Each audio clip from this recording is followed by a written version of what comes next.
And I just want them to know, as well as Han Dong, who will be here shortly, how grateful I am to have them as supporters of my candidacy.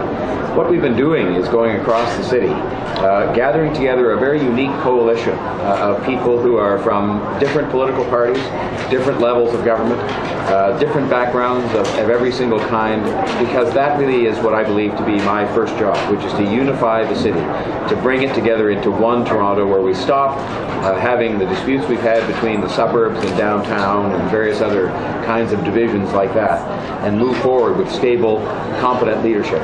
Stable, competent leadership that is going to get transit built, because transit connects people to jobs and addresses some of the questions and concerns that arise about people who are isolated in our city, that gets jobs here.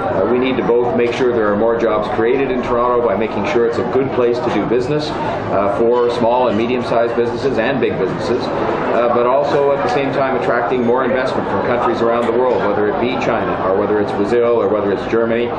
We need those jobs in Toronto. We need those jobs. And I'll mention one more thing, which is, of course, the sound management of the city's finances. People are working hard to earn the money they send to the governments by way of taxes, and they want to make sure those dollars are well spent. And I have the experience to make sure that's well done. But I think it all begins and ends with bringing the city together, unifying the city so that it is one Toronto. It's been amalgamated for many, many years now. And I think that the fact that I have been very fortunate to bring together, for example, a provincial minister from the provincial Liberal government, a federal member of Parliament from the Liberal caucus in Ottawa, as well as, for example, somebody like C.S. Leung, a federal Conservative member of Parliament, and numerous members of City Council. I think this speaks well for the ability that we will have to all work together to build up a stronger and fairer city, and that's really what I want to get elected to do on the 27th of October. So we're here to answer your questions, and we would be happy to entertain those now. Can I have the first question? Ms. Olivia Chow used purple as her campaign color. That's mixing red and blue. So can you explain your campaign color, like white, green, and blue? Well, I'm not sure when they picked it, but I will tell you that I think green represents a fresh start.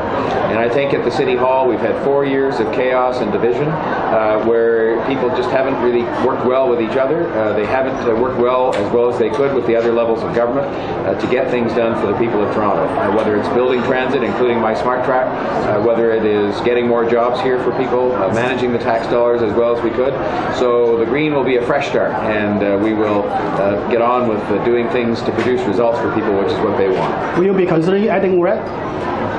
I have no plans to change colors with 3 weeks to go in the campaign, but it's a very interesting question. There's plenty of red here today.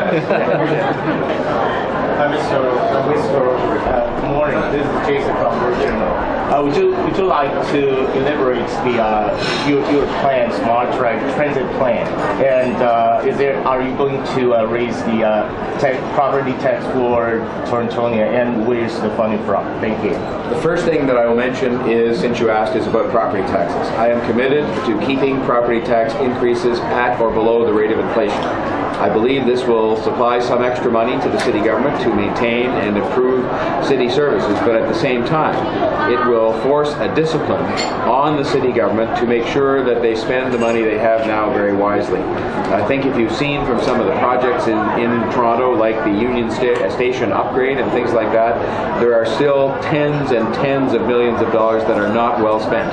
And I think the taxpayers in every part of this community want to see a government that is better run. I have the experience to do that. With respect to Smart Track represents an opportunity to have, in a very short period of time, 7 years for a big transit project, in 7 years to have citywide relief with 22 new stations using existing GO train tracks for most of it to deliver that service to people in 7 years, compared to the alternatives offered by my competitors, which stretch out to 17 years.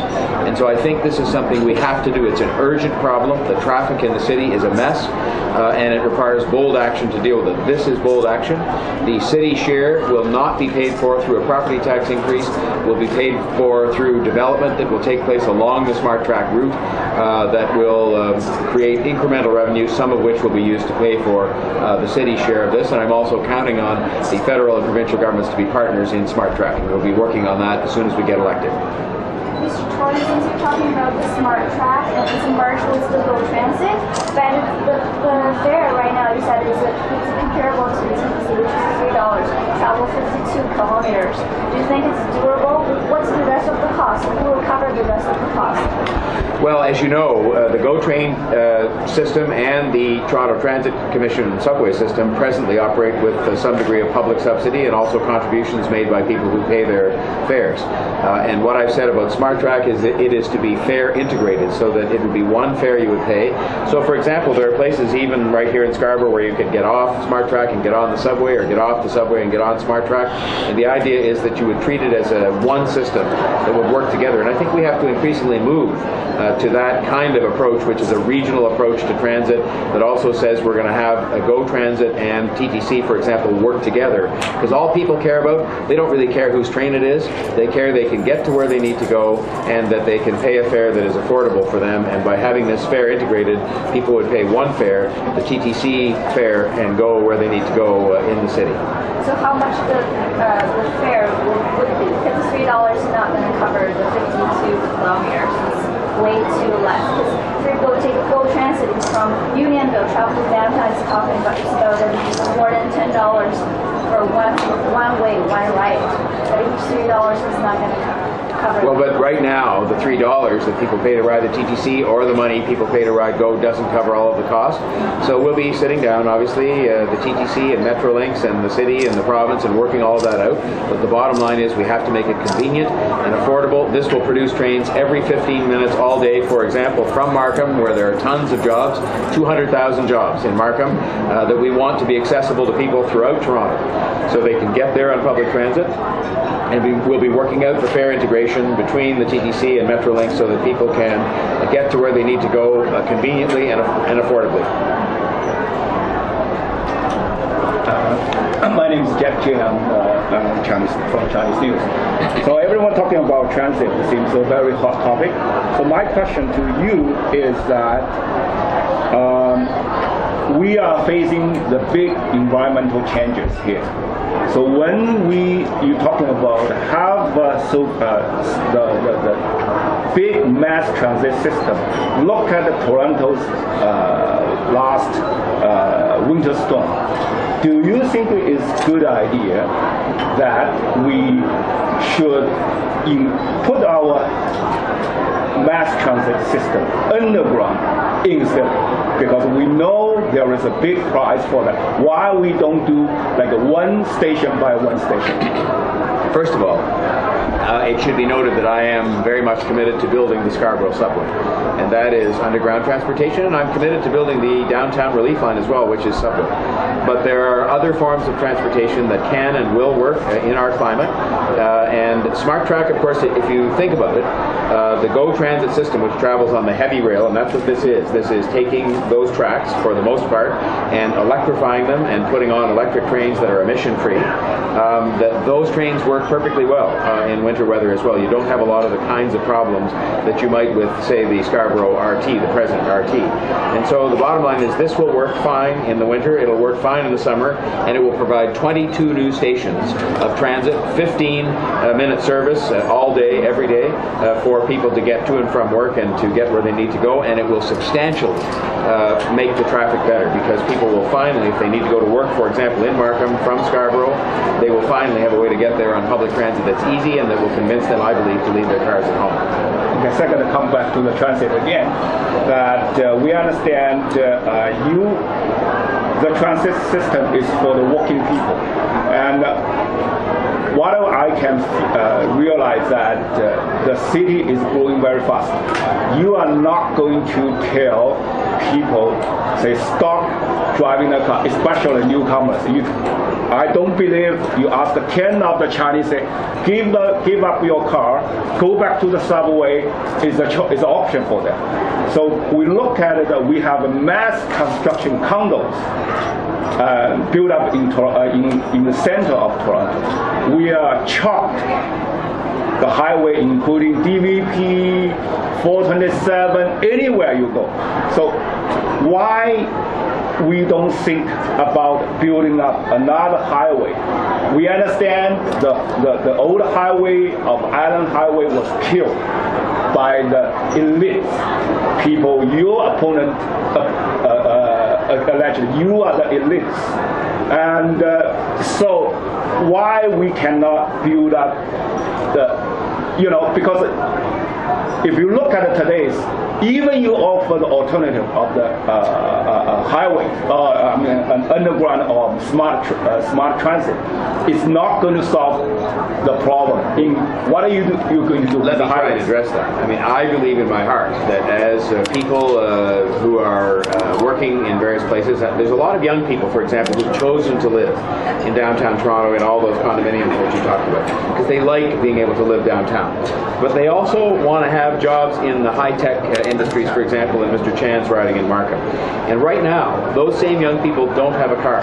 They in many cases, they are getting their driver's license later and later. And so it will give them a way to get to work on public transit. But I also believe if you have a fast train where you don't have to change trains and take 2 buses and so on, and you are somebody who drives a car, I can't speak to the question of the Chinese community you raised and their particular habits.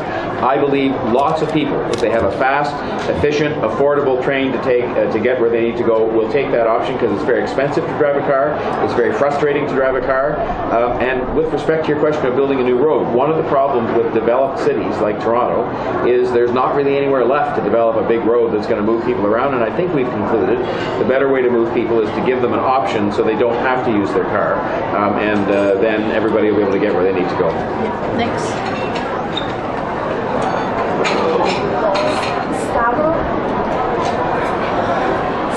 North York, a topic in cyber, have such different interests from downtown Toronto. So we have seen the east that the council didn't have